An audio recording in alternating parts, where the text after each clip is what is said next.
हर मुशक्कत अपने वक्त पर मुशक्कत रहती है। किसी वक्त किसी चीज़ का इंतज़ाम करना आपके लिए बड़ा काबिल तकलीफ होता है, आजमाइश वाला होता है। बाद में आप समझते हैं कि ये तो कोई मसला ही नहीं था। अल्लाह ने इंसान को मुशक्कत, हम ना सुकून ढूंढते हैं, बस ठीक है घर बन गया, बस ठीक है अब मैंने बच्चे पाल लिए, बस ठीक है। ओ भाई तूने आगे बढ़ना है, तूने मुशक्कत करनी है, जद्दोजहद में रहना है। वक्त फुर्सत है कहाँ, काम अभी बाकी है, नूर तौहीद का इत्माम अभी बाकी है। याद रखें, अगर आज जवानी है तो बुढ़ापा आएगा।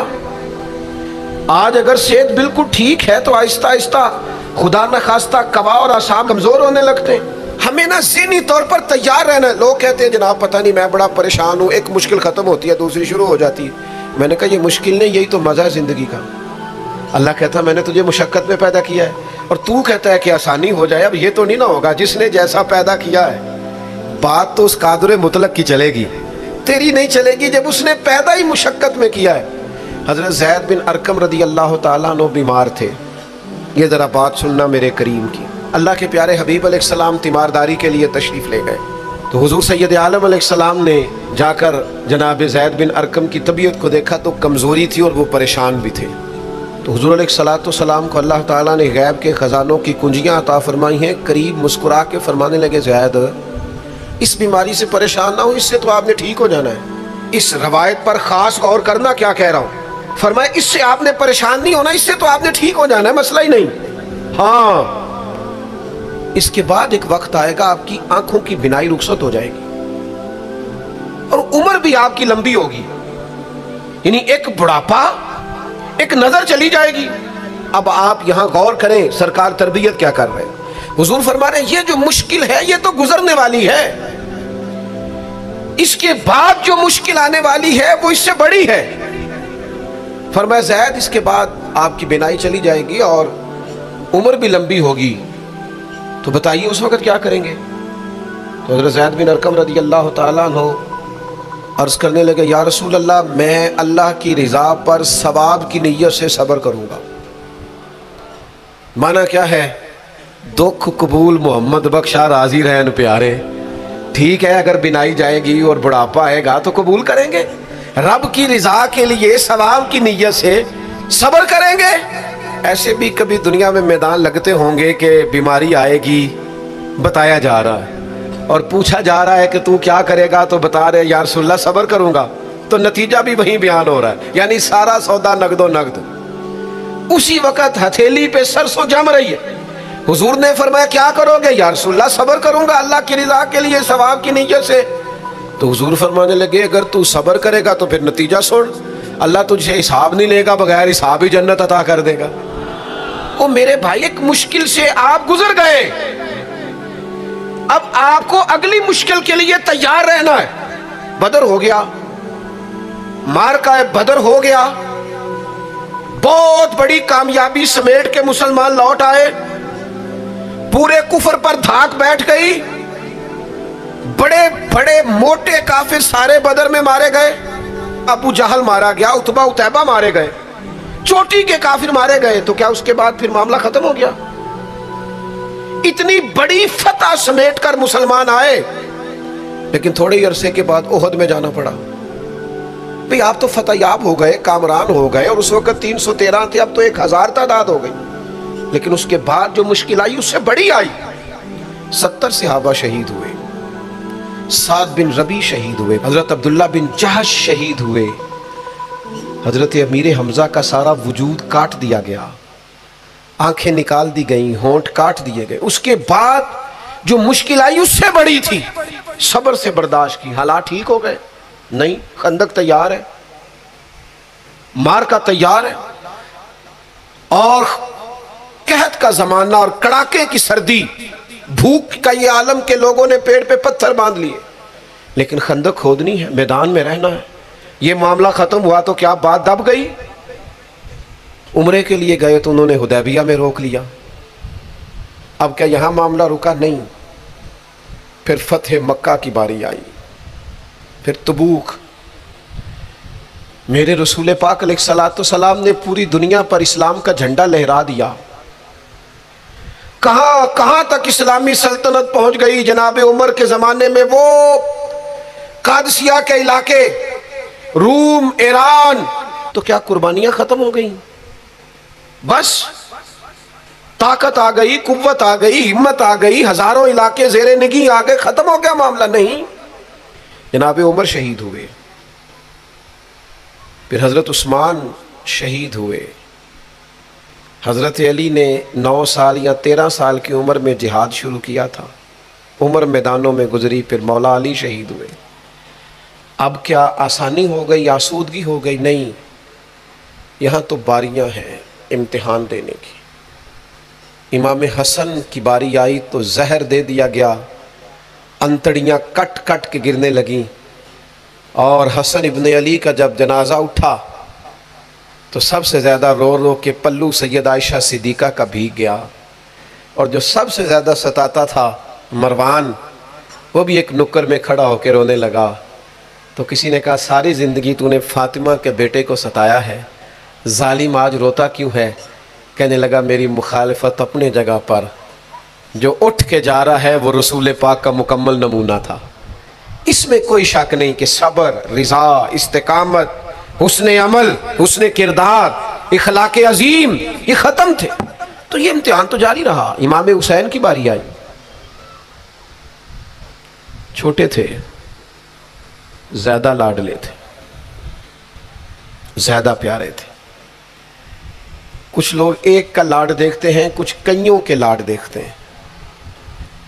नाना का भी लाड देखा, और वालदा का भी देखा, वालिद का भी देखा, बहनों का भी देखा, बड़े भाई का भी देखा। हुसैन सबसे लाडले थे। हसन की भी क्या बात है, इमाम अली मकाम की क्या बात, पर इमाम हुसैन सब के लाडले थे। लेकिन जब इम्तिहान देने की बारी करबला में आई तो अकेले खड़े थे, ना पुश्त पर नाना, ना हाथ में शेर खुदा की उंगली, ना पलट के जाके माँ के पल्लू में छुपने का मौका, ना हसन मौजूद है कि बड़े भाई से मशवरा ले लिया जाए, कोई नहीं। ये कौन है? अटा हुआ, गुबार में अटा हुआ, ये नबी का नूर ऐन है, ये बिल यकीन हुसैन है, अकेले। और बाकी जितने थे वो सारे छोटे थे। वो बड़ा मुश्किल काम हो जाता है जब आप सबसे बड़े हो जाएं और सिर्फ आपको तसल्ली देनी है, सिर्फ आपको दूसरों को संभालना है, वो बड़ा मुश्किल मरहला होता है। लेकिन इमाम हुसैन ने इस मुश्किल मरहले को इस तरह गुजारा कि वो बड़े थे ना। बस इतना कहूँगा कि हुसैन वहाँ पर शुक्र करते थे जहाँ पर सब्र मुश्किल था, वहाँ पर शुक्र करते थे जहाँ पर सब्र मुश्किल था। जहाँ सब्र मुश्किल से होता है वो वहाँ गर्दन झुका के कहते थे, आमन्ना व सद्दकना, ठीक है, दुख कबूल मोहम्मद बख्शा, बस राजी रहन प्यारे। आप इस बात को याद रखें और इसको अच्छी तरह समझ लें कि आप जब तक मिजाज मुशक्कत का नहीं बनाते, एक के बाद दूसरी, दूसरी के बाद तीसरी, तीसरी के बाद चौथी मुशक्कतें राह देख रही, और जो मुशक्कतों के आदी नहीं वो फिर पिछली सफ़ों में है। जो मुशक्कतों के आदी नहीं वो फिर किसी सूरत भी ना नाम बना सकते हैं ना काम कर सकते हैं। जिसको आराम करना है, जिसको सुकून से सोना है, वो मंजिल नहीं पा सकता। आपको आगे बढ़ना है, आपको जद्दोजहद करनी है, आपको कोशिश करनी है, आपको बाहिम्मत रहना है।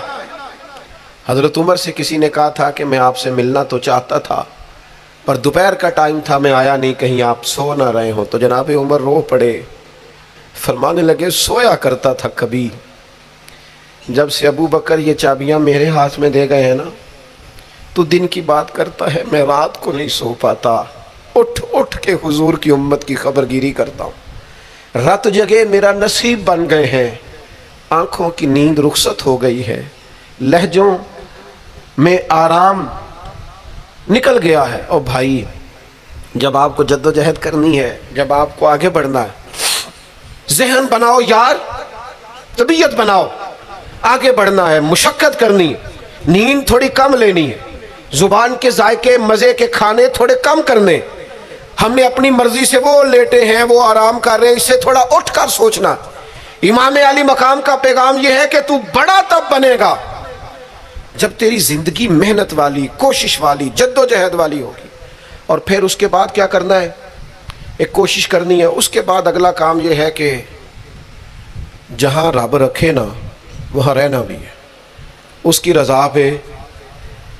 जब आप मुसलमान होते हैं ना, कलमा पढ़ते हैं, तो हम ऐलान करते हैं आज के बाद फ़ैसले मेरे नहीं चलेंगे, फ़ैसले अल्लाह के चलेंगे। लेकिन परेशानी पता कब होती है, जब हम फ़ैसला अपनी मर्ज़ी का मांगते हैं। ओ भाई, जब तू मालिक का ग़ुलाम है, बंदा है, तो फिर दुख किस चीज़ का नाम है? किसी दरवेश ने कहा था, दुख किस चीज़ का नाम है कि अल्लाह की मर्ज़ी और है और तेरा इरादा और है। तू कहता है बात उस तरह बने जिस तरह मैं चाहता हूँ, रब कहता है नहीं मैंने फैसला कर लिया है। फिर तो दुखी होता है। सुखी भला कौन होता है? जो रब कर दे वो कहे बिल्कुल ठीक है, वो कहे बिल्कुल। और कुरान मजीद ने इसे बयान किया, रदी अल्लाहु अन्हुम व रदू अन।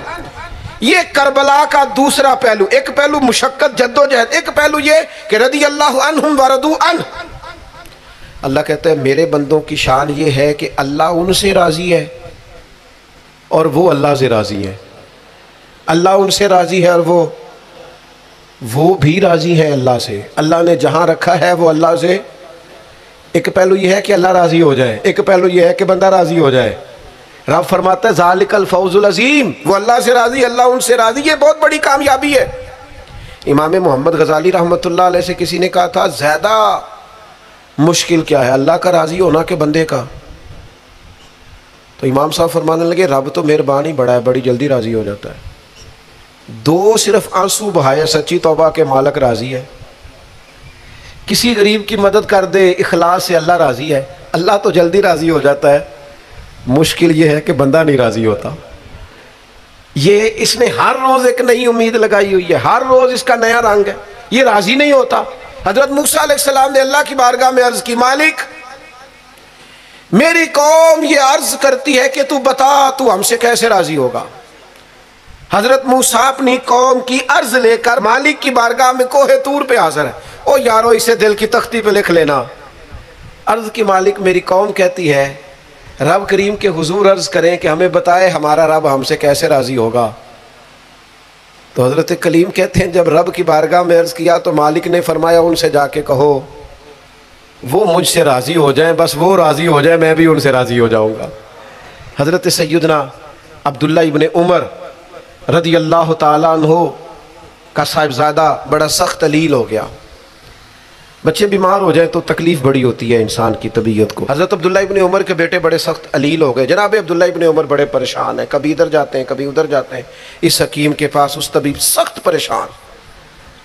आपके दोस्त अहबाब देखते हैं कि हज़रत अब्दुल्ला इब्ने उमर बड़े सख्त आजमाइश में, बेटे का इंतकाल हो गया, सेहत ना हो सकी, अल्लाह का हुक्म आ गया। अब ये जो इंतकाल है ये जाहिर है बीमारी से ज़्यादा मुश्किल काम है, बेटा चला ही गया है। लेकिन वो लोग कहते हैं जब हम बाद में ताज़ियत करने के लिए गए तो जनाब अब्दुल्ला इब्ने उमर को बड़ा मुतमईन देखा। तो हमने अर्ज़ की कि हुजूर उस वक़्त तो सिर्फ बीमार था तो आप ज़्यादा तसल्ली में नहीं थे और अब आप बड़े तसल्ली में महसूस होते हैं, वजह? तो फरमाने लगे जब तक मेरी जिम्मेदारी था ना मैं परेशान था, अब खुदा के करम और रहमत की जगह पे चला गया, अल्लाह का फ़ैसला आ गया है और मैं समझा हूँ कि मेरा रब उसे अपनी बारगाह में बुलाना चाहता है, लिहाजा मैं पूरे तौर पर मुतमईन, अब मैं अल्लाह की रज़ा पे पूरी तौर पर राज़ी हूँ। मेरे अजीज़, जब तक ये रज़ा हासिल नहीं, क्या लतीफ़ अंदाज़ है। वो हमारे एक बड़े ज़बरदस्त राइटर थे साहबजादा खुर्शीद अहमद गिलानी मरहूम, उनका एक मजमून छपा एक दफ़ा, उम्मत का पहला सूफ़ी। तो वो टाइटल देखकर मुझे बड़ी तजस्सुस हुआ कि किसको, चूँकि हम सूफिया की जमात है, किस बुजुर्ग का तज़किरा किया इन्होंने, उम्मत का सबसे पहला सूफ़ी। तो जब मजमून खोला तो उम्मत का सबसे पहला सूफ़ी उन्होंने जनाब सिद्दीक़ अकबर को करार दिया। फरमाया ये पहले दरवेश है इस उम्मत के, हज़रत अबू बकर सिद्दीक़। हज़रत अबू बकर सिद्दीक़ अलील हो गए, बीमार हो गए। तो ये देखिए ज़रा उनका अंदाज़ तसव्वुफ़। तो यार दोस्त पता लेने गए तो एक रूटीन होती है ना, जब लोग तीमारदारी करने जाते हैं तो कहते हैं किसी डॉक्टर को दिखाया है। तो सब लोग आपके गिर्द बैठे हैं तो कहने लगे अबू बकर तबीब को दिखाया है? फरमाने लगे हाँ तबीब देख गया है और तबीब देखता रहता है।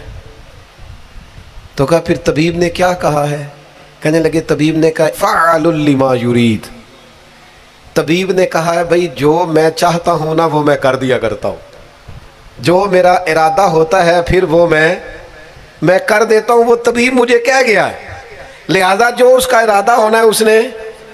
अब वो जो इर्द गिर्द बैठे थे वो भी तो सहाबा थे ना, इस बारीक बात को फौरन समझ गए। कहने लगे अल्लाह तुझे जज़ा अता करे।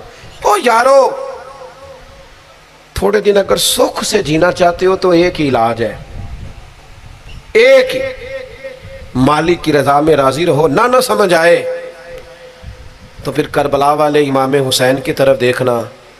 वो नाना के कंधों पे थे फिर भी बड़े खुश थे, वो माँ की गोद में थे फिर भी बड़े खुश थे, शेर खुदा की बाहों में थे फिर भी बड़े खुश थे, हसन के साथ सफरे हज पे तो भी बड़े राजी थे।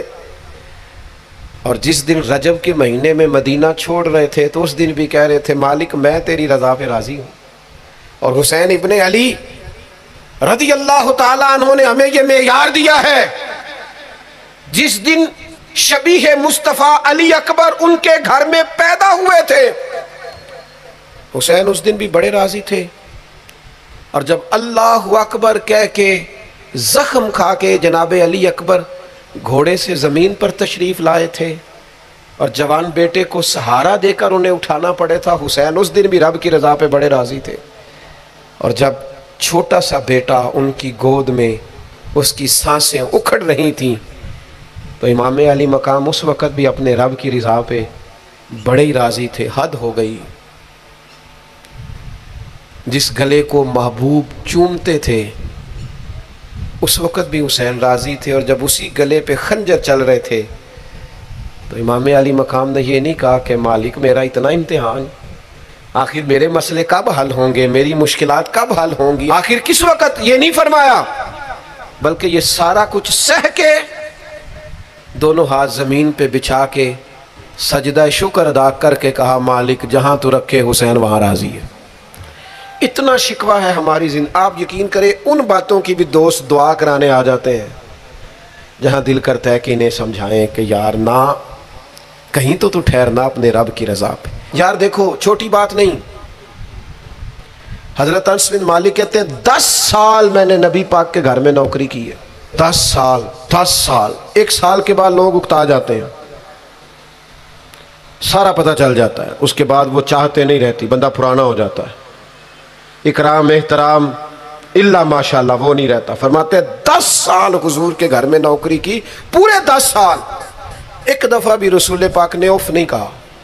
फरमाते हैं ऐसा नहीं कि कभी कोई ऐसी बात नहीं हुई जिससे हुजूर नाराज़ हो। कई दफ़ा ऐसे मौके आए, हुजूर ने किसी काम से भेजा, मैं जाके बच्चों के साथ खेलने लगा, महबूब आए, मैं डर गया, लेकिन हुजूर ने कुछ भी नहीं कहा, मुस्कुरा के फरमाया तुम्हें काम भेजा था करके क्यों नहीं आए। ओ यार आप ठहरे तो सही, इस्तकामत तो हो, जरा सी बात पे बिलबिला उठना, तड़प जाना, हर चीज से उलझ जाना, ये बंदा मोमिन की शान नहीं। ताकतवर जिंदगी गुजारो, ताकतवर। एक तो ये कि मुशक्कत करनी है, दूसरा अल्लाह की रज़ा पे राजी रहना, और तीसरी बात ये सोचें कभी जाती किस्म की नहीं बनानी, सोचें मिली किस्म की, कौमी आफाकी सोचें। इतने दोस्त हमारी खानकाह से वाबस्ता हैं, यहाँ किसी आस्थाने से वाबस्ता हैं, कुछ हमारे पास मदरसे में पढ़ते हैं, कहीं भी आप पढ़ते हैं। आपकी सोचें जब तक मिली और कौमी नहीं होती, आप बहुत ज्यादा भी बासलाहियत हैं तो आप कोई किरदार नहीं अदा कर सकते। आपको अल्लाह ने जो सलाहियत दी है वो दीन के लिए खर्च करें। कोई भी सलाहियत है आपकी, अजीज वसीउल ज़र्फी वसीउल मशरब, आप अपनी सलाहियत से कौमी फायदा करें। आप क्या मतलब मिली बातें, छोटी बातें, छोटा सा ज़हन, छोटी सी बात, आप वसी बात करें। इमाम बुखारी लिख गए, एक मखसूस फिक़्ह के मुक़ल्लिद थे इमाम साहब, लेकिन उन्होंने बुखारी में ये रंग नहीं इख्तियार किया कि जो किसी और मसलक पर चीज़ें दलाइल करती हैं, फ़िक़ह के मसलक की बात कर रहा हूँ, किसी और मशरब पर तो मैंने लेनी नहीं। उन्होंने काम किए तो कौमी सतह के किए, छोटे छोटे ज़हन, छोटी छोटी बातें। हमारा ही मदरसा मदरसा नहीं, दुनिया में मदरसे, हमारी खानका खानका नहीं, दुनिया में खानका। हम अगर एक दूसरे से लोगों को तोड़ने लगेंगे तो मिल्ली काम नहीं होगा। हम घर नहीं बनाना चाहते, हम रसूलुल्लाह का दीन तामीर करना चाहते हैं, दीन इस उम्मत के अंदर लाना चाहते हैं, नाफिज करना चाहते हैं। तो हम तो थोड़े से लोग हैं काम करने वाले जो पूरी दुनिया में काम कर रहे हैं, कहीं भी कोई काम कर रहा है। हम नबी पाक का दीन लाना चाहते हैं तो हम तो हर एक को सपोर्ट करते हैं, जो थोड़ा सा भी काम कर रहा है उसे सपोर्ट करते हैं। मेरी आपसे गुजारिश है, जिस काज के लिए इमाम हुसैन ने जान दी थी ना, उस काज पर काम करने की ज़रूरत है। अब क्या करने की ज़रूरत है? अब वो पैगाम जो इमाम अली मकाम का पैगाम है, दीन के लिए काम करें, बेहयाई के ख़िलाफ़, उरियानी के ख़िलाफ़, बेदीन कुव्वतों के ख़िलाफ़। लोगों को सुकून मिलेगा, उन्हें कायल करें कि सुकून तुम्हें नमाज में मिलेगा, इबादत में मिलेगा, दयानतदारी में सुकून है, कनात में सुकून है, इज्जत नफ्स और खुददारी में जो तुम्हारे लिए अल्लाह ने रखा है उसमें सुकून है। लूट के खाओगे तो सुकून नहीं मिलेगा। मेरे भाई, इस सारे पैगाम को आम करने की ज़रूरत है, फैल जाए दुनिया में। और जिस तरह अपने हक में लोगों को कायल करते हो ना, मजबूरी बन जाए, इस तरह लोगों को दीन के हक में कायल करें।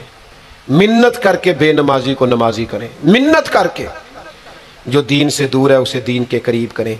आप कोशिश करें कि फ़रोग़ दीन हो, जहाँ मस्जिद नहीं तामीर मस्जिद में किरदार अदा करें। अपने लहजों से हर थकावट उतार के आगे बढ़ो, मिली कौमी सोचें पैदा करो। हमने इस वतन को भी तामीर करना है, दीन के लिए हमने अपने आप को पेश करना है जिस हद तक हो सके। और दीन की तबलीग का सबसे बेहतरीन तरीका ये है, इमाम जाफ़र सादक से किसी ने कहा था मैं दीन की तबलीग करना चाहता हूँ, क्या करूँ? पैगाम इमाम हुसैन कॉन्फ्रेंस में बात ख़त्म करते वक़्त इमाम हुसैन के पोते की बात सुना रहा हूँ। कहा हुज़ूर दीन की तबलीग करना चाहता हूँ, क्या करूँ? फरमाने लगे दीन पे अमल करना शुरू कर दे, ये दीन की तबलीग। आपका अच्छा इखलाक ये दीन की तबलीग, आपका माफ़ करने का जज्बा ये दीन की तबलीग, आपकी खैर खाई लोगों का भला करना यही दीन की तबलीग। सिर्फ तकरीर से तबलीग नहीं करें आप, आपका अमल और किरदार ये दीन की तबलीग है। आप अपना अंदाज़े ज़िंदगी बदल जाएं, अंदाज खूबसूरत कर जाएं, ये दीन की तबलीग शुरू हो जाएगी। 3 बातें आपकी खिदमत में रखी हैं इस पूरे गुफ्तगू का नतीजा। एक तो ज़िंदगी मुशक्क़त वाली, मेहनत वाली, जद्दोजहद वाली। ये जो नौजवान आराम ढूंढते हैं ना, सुकून, इकबाल कहते हैं लहू मुझको रुलाती है जवानों की तन आसानी, ये तैयार हो जाए। मुशक्क़त, जद्दोजहद, कोशिश। और दूसरी बात, इस कोशिश के बाद भी रब जो फैसला करे रब के फैसले पर राज़ी रहें, मकाम तस्लीम व रज़ा वाली ज़िंदगी गुजारें। और तीसरी गुजारिश, सोचें सतही नहीं, ज़ाती नहीं, आलमी सोचें। मैं बड़े दर्द से ये बात अर्ज़ करूं, लोग अपनी ज़ात के लिए दीन का इस्तेमाल करते हैं, अपनी ज़ात के लिए। जो मेरा ज़ाती मुखालिफ है मैं उसे यजीद कह देता हूँ, मेरा ज़ाती मुखालिफ। हमारा ज़ाती मुखालिफ होता है, हम कहते हैं बेईमान हो गया। ओ खुदा के बंदे, तेरे से इख्तलाफ हुआ है, तुझे यजीद तो ना बना, इतनी बड़ी लानत का तोक तूने गले में डाल दिया। अगर वो यजीद है तो तू अपने आप को क्या समझता है? अपना फिर तूने दर्जा क्या बन? इतनी जल्दी नहीं, कौमी सोचे पैदा करें, कोशिश करें कि आप मिली काम करें, आप लोगों को जोड़ें। आफाकी तालीमात है इस्लाम की, उन आफाकी तालीमात में आप अपना वक्त गुजारेंगे तो आप महसूस करेंगे ज़िंदगी बड़ी खूबसूरत हो गई।